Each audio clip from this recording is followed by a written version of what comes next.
We just ordered this Blink Mini to try it out and see how good the camera is for indoor use. We wanted something small and lightweight, and it looks like this may be the perfect size. It's supposed to have two-way audio, which is exactly what we wanted, and hopefully the setup will be quick and easy. Looks like there's an app you have to download and then you connect it to your camera. So let's take a quick look at what we get. This camera is indeed pretty mini.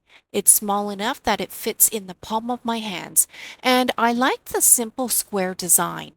The USB cable it comes with seems to be pretty long, and I like the fact that it comes with a power adapter as well.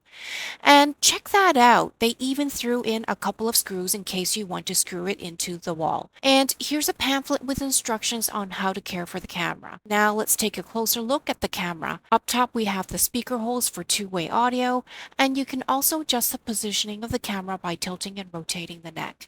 Around back is where you can plug the USB cable in, and so let's go ahead and get that plugged in.